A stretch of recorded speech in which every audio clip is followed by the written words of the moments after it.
Hi everyone. So for today I'll be discussing the Keyes versus Denver court case from 1973. So for some context, this really took place 15 years after the Brown versus Board of Ed court case, which basically established that racial segregation in public schools um, was unconstitutional. So in Denver, parents and community members were basically concerned, especially minority parents were concerned with the educational inequalities. They were upset because of gerrymandered school districts, the placement of minority teachers in neighborhood schools, and the construction specifically in one area called Park Hill, the construction of a new neighborhood school there, and their concerns were the lack of quality education and the lack of resources. So the Knoll resolution, which was named after Rachel Knoll, who was on the board of Ed, was put in place, and basically they came up with three resolutions of how to address these inequalities. One of them being mandated busing routes, so that students in lower income areas could travel to other schools that weren't in their neighborhood. But this received a lot of backlash, and there was also some changes in the administration. And basically, the Knoll resolution was rescinded weeks later. And after that was rescinded, Keyes, who was a community member in Park Hill, and a bunch of parents came together and decided to file a suit um, against the school district.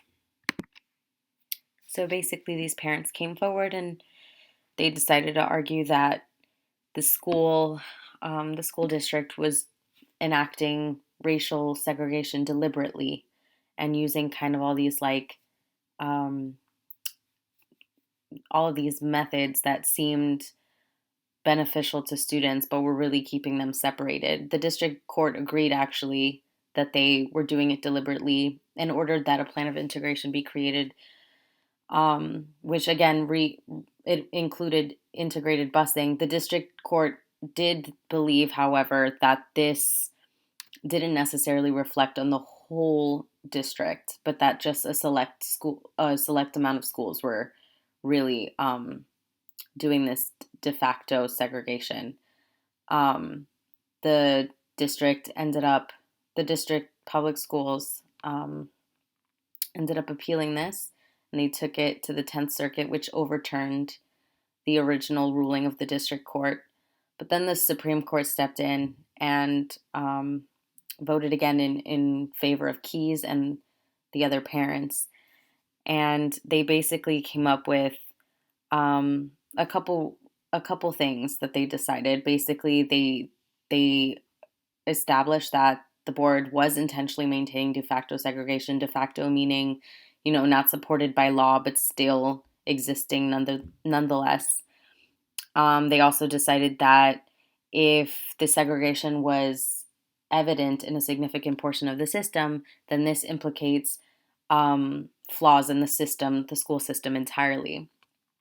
And they also decided that it should be up to the Board of Ed to prove that the segregation was not intentional, instead of the parents having to hold the burden of coming up with all of this proof.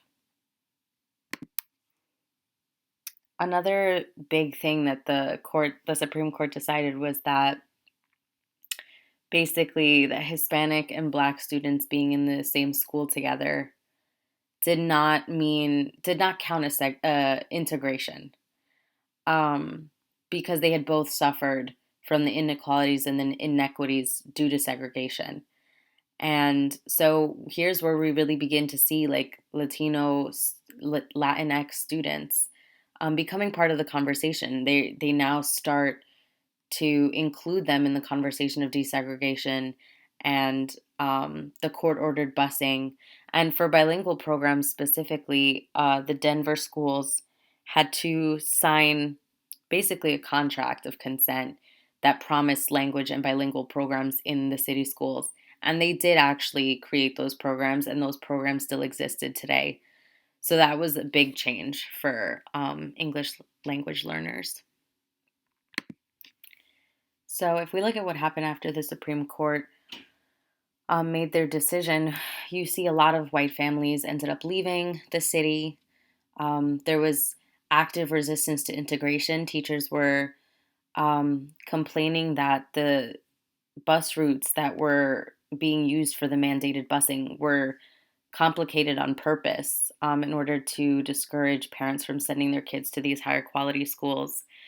And years later, in 1995, these policies of desegregation were actually lifted. They basically said, well, the schools in Denver have done their job. Racial inequality and segregation is no longer an issue. They got rid of the busing mandates and returned to, the idea of neighborhood schools, that kids have to go to school where their neighborhoods are, close to their local area. So basically, this just shows us that mandated busing was really never the answer to the problem. So it's time for schools to really think about the ways in which they can promote equity in the schools. So hiring more teachers of color, spreading resources equitably throughout the whole district, no matter whether the schools are in higher income, middle income, or low income neighborhoods. I definitely think it's sad that this segregation exists in our schools today. We definitely know the benefits of integration. Having students communicate with each other and collaborate with each other makes our society better as a whole, and it also increases academic achievement amongst all students. So I think this case definitely opened up the conversation, but there needs to be a lot more progress. A lot more work needs to be done. Thank you all for listening.